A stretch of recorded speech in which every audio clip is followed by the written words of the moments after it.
Good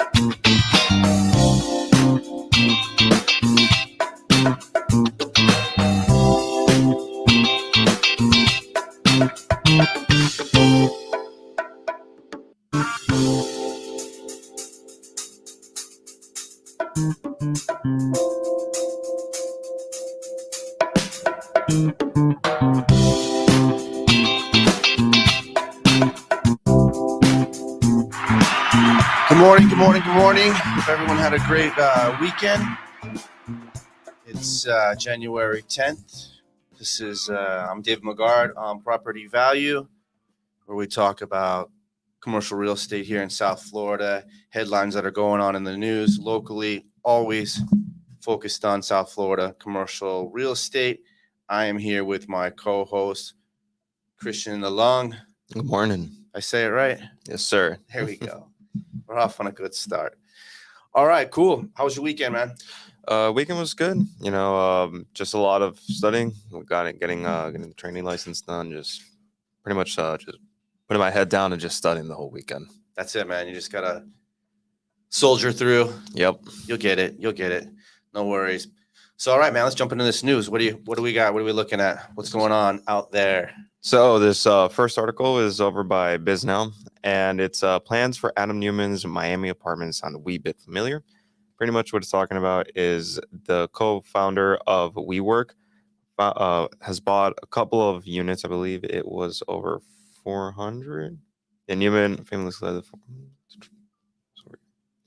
So the building, he got a building called Caboa, which in Spanish means mahogany. And the building, which opened in 2019, is a 43-story, 444 units that is part of a 27-acre, multi-billion-dollar Miami World Center development in downtown. And the group has gotten it for rents ranging between $2,940 to $4,570. And as well, he got the other building, which is called the Yar 8, which is a 387-unit building in Midtown, and as well has a walkable district anchored by Target and trendy restaurants in the shops.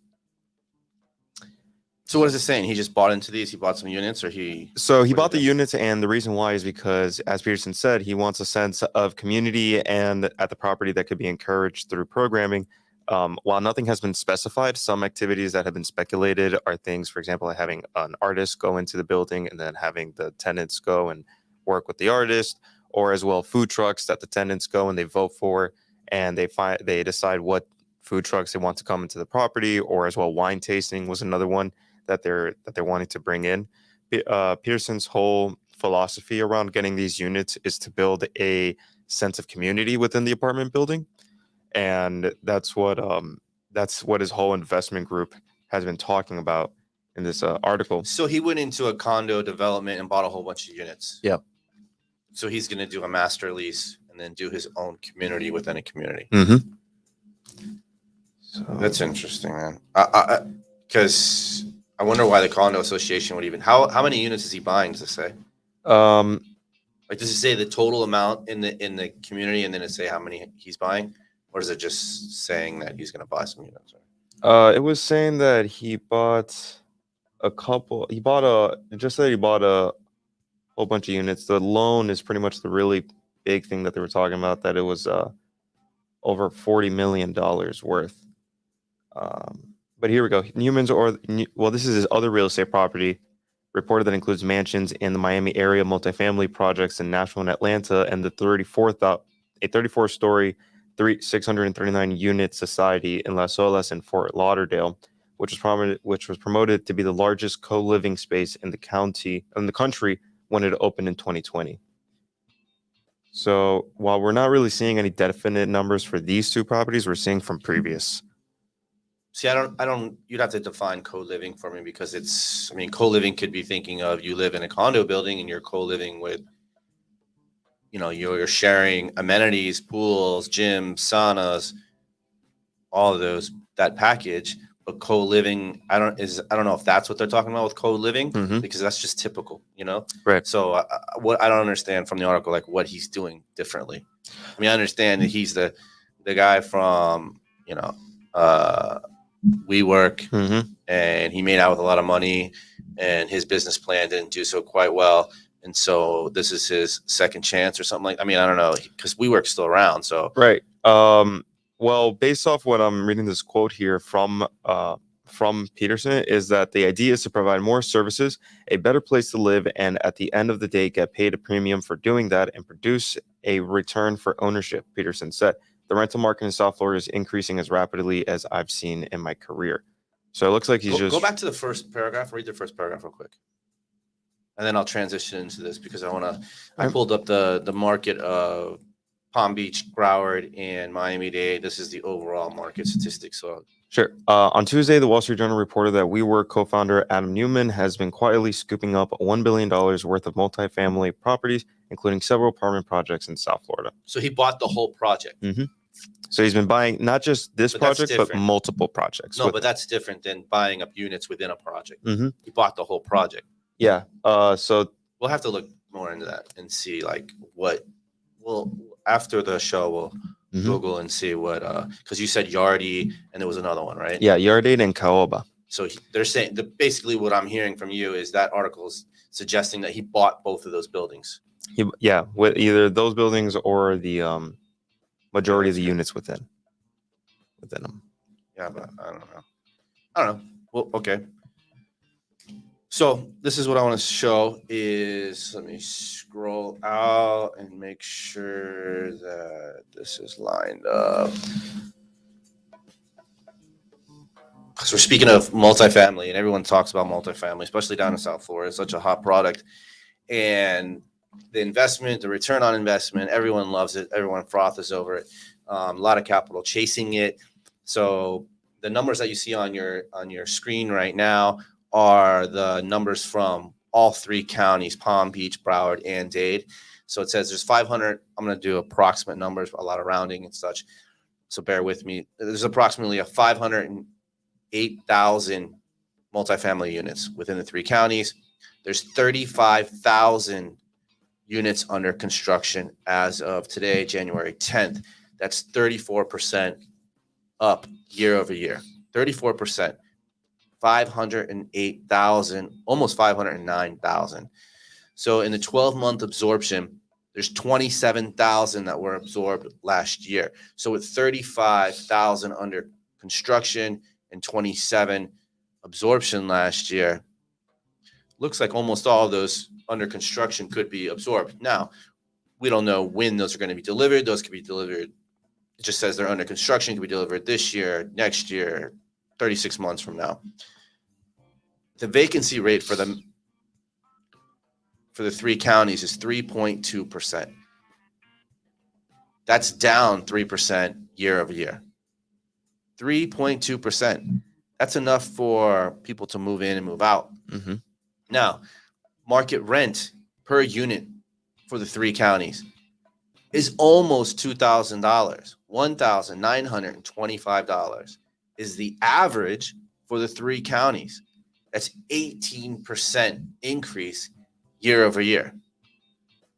And that's what we're seeing everywhere in the nation. But down here in South Florida, where we're constantly building and there's been cranes up for 10, 11 years. This is outstanding. Market sale price per unit. The average market sale price per unit is $268,000. $268,000. That's more than single family houses are going in the majority of areas across the nation. So that's 21% increase year over year. So we've got a 18% increase for rent. Mm-hmm. So landlords are cashing in there. And then, it's I guess a seller's market because people are scooping up 21% appreciation year over year. The market cap rate for these three areas or three counties is 4.7%. It's very low. And then depending on what kind of product you're talking about, Class A product, that dips way into the low threes, mid threes for multifamily. So if you see key performance indicators, we have occupancy hovering at 96% right now. Last year was at 94%. And let me scoot this up to just go to the 5-year average.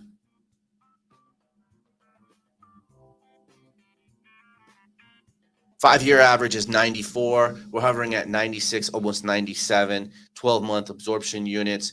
Like I said, it's 27,000 right now. Last year was 19,000, and the average is 15,000. Annual rent growth, we're at 17. What is this? Annual rent growth. Oh, annual. I don't know what that means. Here it is right here. Market rent per unit, 18% up. Average last year was 4%. Average is 5%. So the county over the 5-year, if you were putting together your pro formas or forecasting these, if you were building 5 years ago, you could have factored in a 5% annual increase for rents. We're also seeing, I think they have these labeled wrong today because that's not the market cap rate. These aren't cap rates. It's like one off. That's interesting. Look at that. I mean, that's just incredible. Let me bring this up. That's the 5-year market rent per unit and rent growth. Just skyrockets. That's Q1, 2020 Q1, asking rent 1925, effective rent 19, rental growth 18%, forecasted to come down a little bit Q2, and then it's going to come down in stairs Q3, Q4. Looks like we're going to get down to some kind of normalization. But way CoStar is forecasting around, I would say, Q1 2024. That's in 2 years, and we'll end up at an asking rent of $2,400 with normalized rental growth at 4%. So we're at $1,900. By the time we get to Q1 2024, they're forecasting average rent to be at $2,400. It's incredible. I do wish that I had the rent to income up, but I don't. And that's another factor is if sorry, trying to bring us back up there. There we go. That chart is just bananas. I wish I had to also show rent to income, which is like the affordability, right? Because we can show how rents are going to increase all day long. We can show anecdotally how they've increased year over year, but to actually see how it, in projection with rent and income, it's a big deal because there's got to come a place where people can't afford the rent anymore for the jobs that are being offered. But those are the numbers right there. That's the data that everyone's looking at.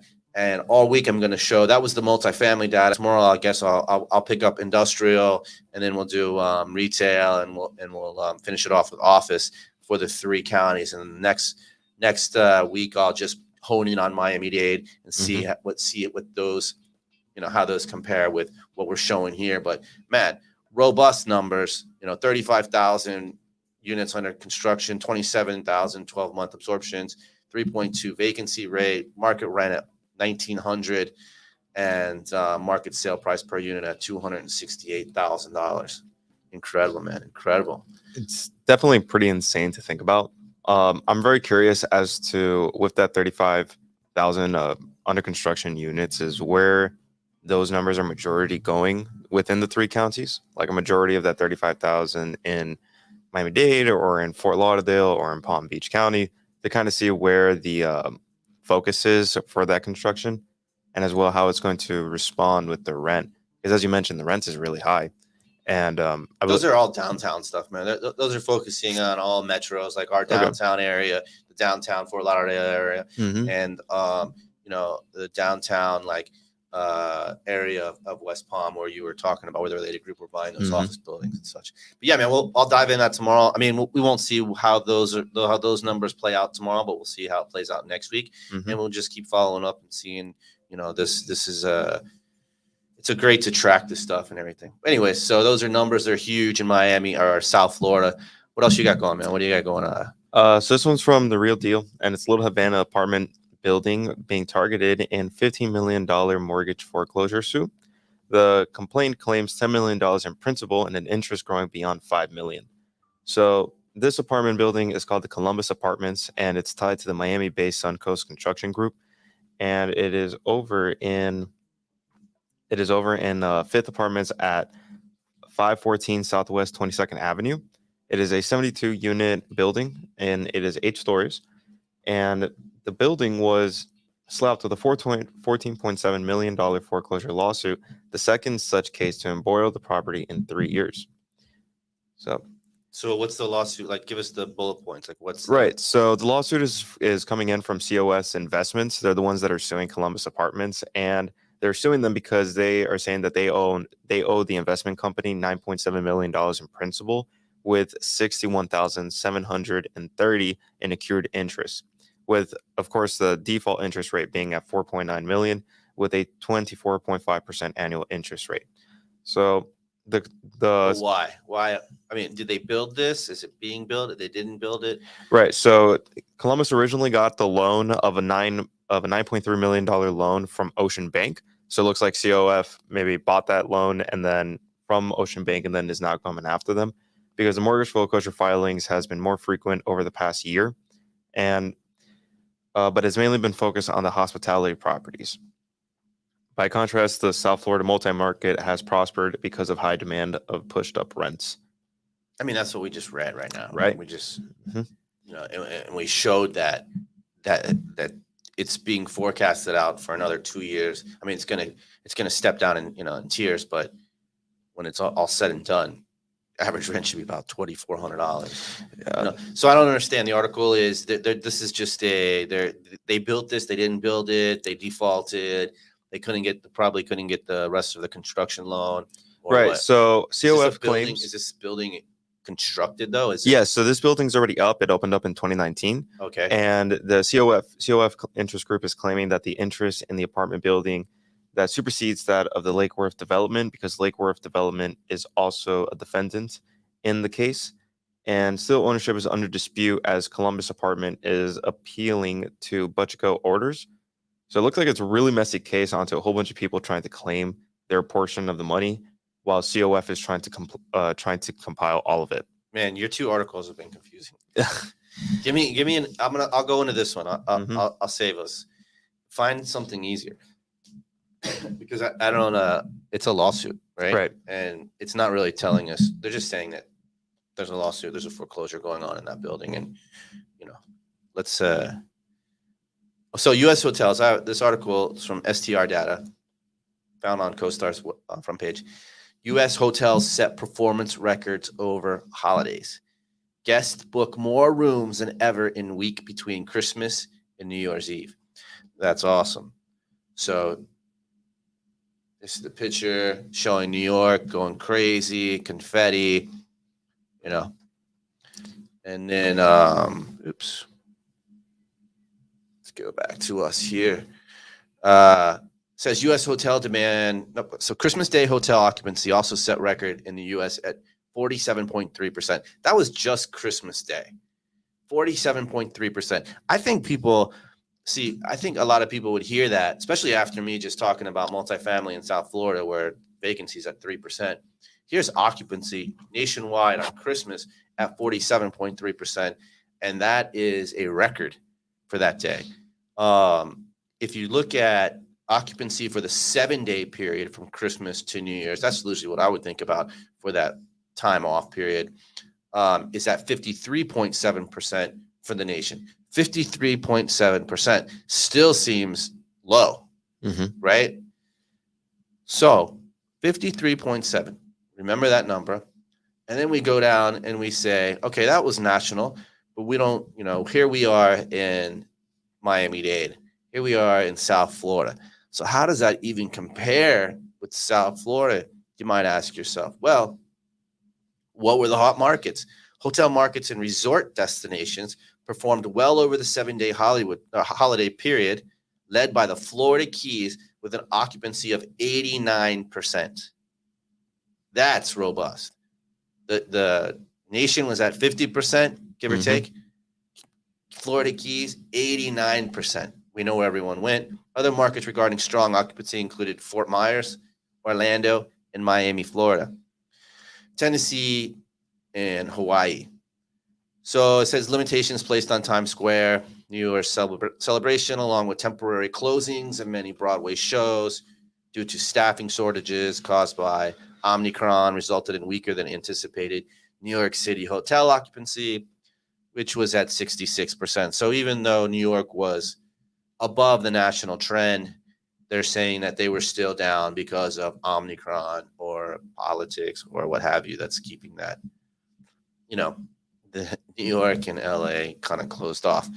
Here's another one, though, that's great to know. So that was Florida's leading Miami, Florida Keys is leading the way with occupancy. But then there's another thing is called average daily rate, which is what were the rates.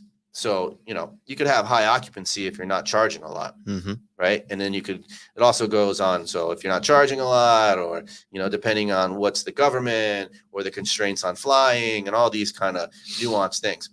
But market level average daily rate was highlighted by Hawaii's at $1,100, which marked a 17% increase over the same 7-day holiday period in 2019. The Florida Keys market achieved the second highest holiday ADR at $800. So not only was the Florida Keys had the highest occupancy, but they had the second highest ADR at $816, which was up 44% from 2019. Among the top 25 markets, Miami led with an ADR at $455, up 17% over 2019. Hawaii was at $411. New York City's weekly ADR at $289, third highest among the top 25 markets, but below the level achieved in 2019. So this is good, man. This means that people are out there, people are flying, people are using the airlines. They're using, with airlines comes jobs, comes, money in the economy, hotels. People get together, stretch their legs, get away from their daily norms. Reduce the stress. What was your word? Decompress. Decompressing, yeah. Yes, they get to decompress. Hopefully they didn't catch the Omicron. Very contagious. I think a lot of people did catch it. My wife went to Argentina. Some people in her family got it, but with symptoms being less than the other variants, it's good to see people out. It's good to see the world starting to turn again. And these big industries, i.e. hotels industry and airlines, doing their thing to help people get connected as well, bringing us into 2022. Did you go anywhere? Did your family go anywhere over the 7-day stint from Christmas to New Year's? No, we just stayed home. We just, we did it all at our house, had the celebrations at our place more than anything. Was that because of Omicron, like no one wanted to fly? Or no, it's just that's where we always do it. Okay, Every year it's always been at our house. Sure. It's really more tradition. It wasn't because of any outside factors. It was just because everyone usually comes to our house. Actually, if we were ever to travel over the holidays, it would be more for Thanksgiving, and it was to be more than anything to see my cousin that's in the military. Did you guys fly for Thanksgiving in 2021? Did you guys go anywhere? In 2021, no, we didn't. And we didn't fly in 2020 or in 2021.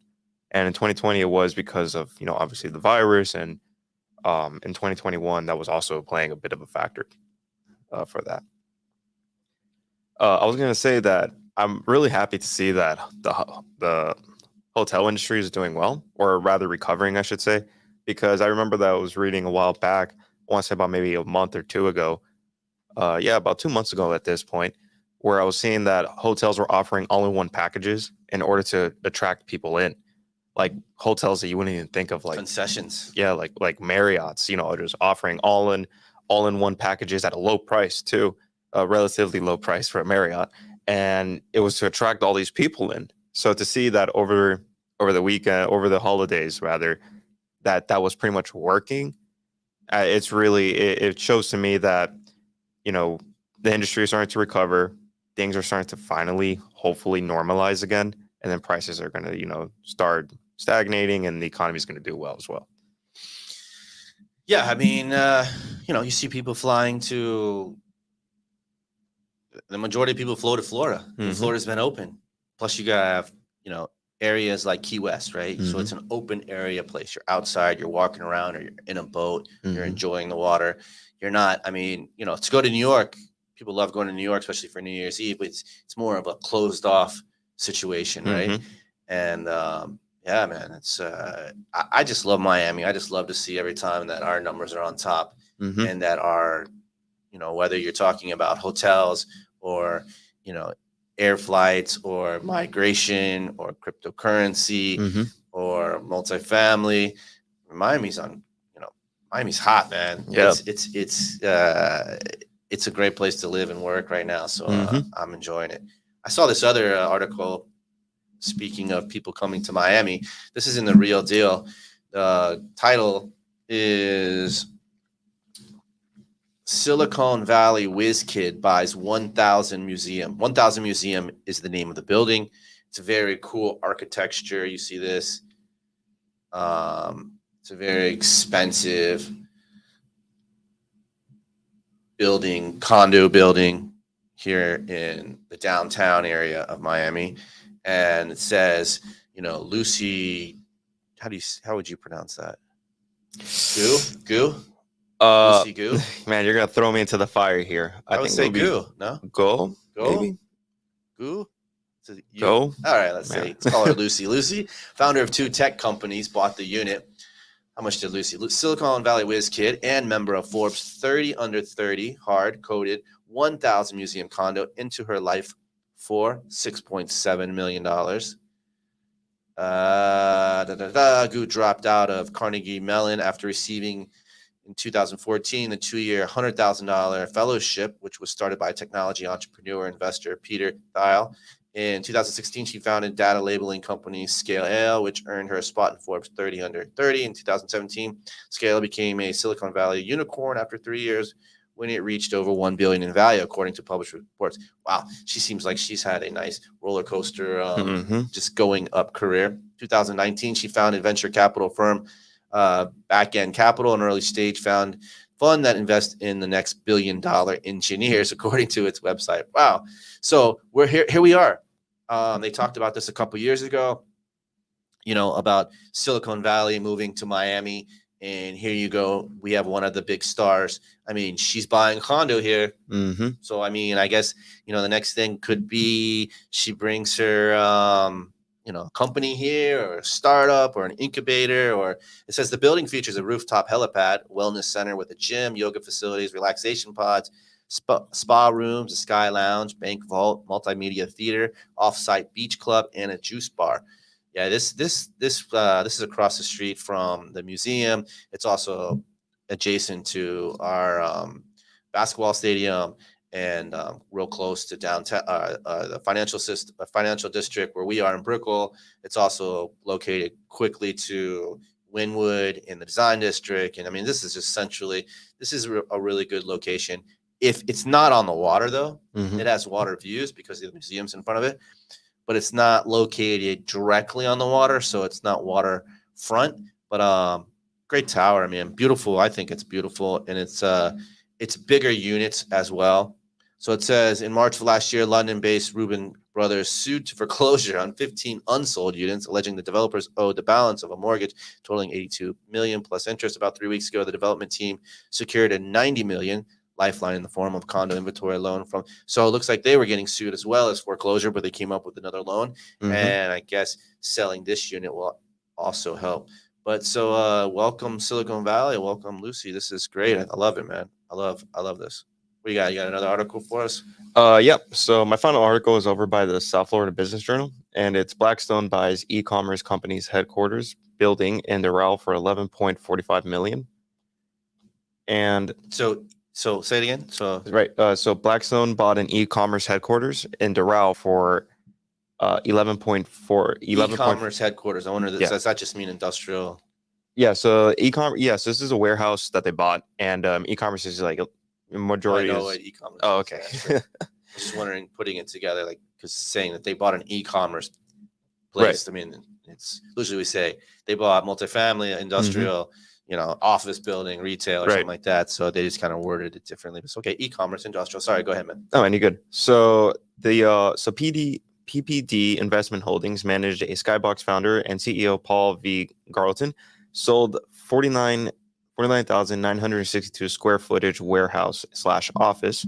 So it's a warehouse and an office building in 8601 Northwest 27th Street to BN9 Northwest 27 Doral. And the owner was an LLC managed by New York-based Blackstone and its industrial division, Link Logistics. So the price equated to about $229 a square foot. Is it brand new? No, it's not. So the building was constructed in 2.9 acre site within Transcorporate Park in 2015. Okay. So, and this is the first time that the building has ever been sold. 7 years old. Mm-hmm. So this is the first time that the building has ever been sold. But something to keep in mind is that PPD Investments and Holdings still owns 1.21 acres on the west side of that warehouse. As for why, it is because the buyer and seller has filed an easement agreement in the county records indicating that the investment group is holding to develop a vacant site with office and potentially some retail in the future. Who's the tenant? Does it say who the tenant is? They bought it to occupy it, or so the deal just as an investment process? Yeah, so the deal is an investment more than anything from Blackstone, because we have been seeing an aggressive development in their portfolio in South Florida as it aims to capitalize on rising rent and more logistic businesses moving in the area. However, no plans has been approved on the site for county records on building on that 1.21 acres if they're planning on building any retail or more office. Blackstone. Monsters. All right, last article. Major New York developers. This is on BizNow as well. Major New York developers close on 3 prime acres in Wynwood for $1 million a square foot project. 2 real estate firms with roots in New York are betting big on Miami's trendy Wynwood neighborhood. It's funny.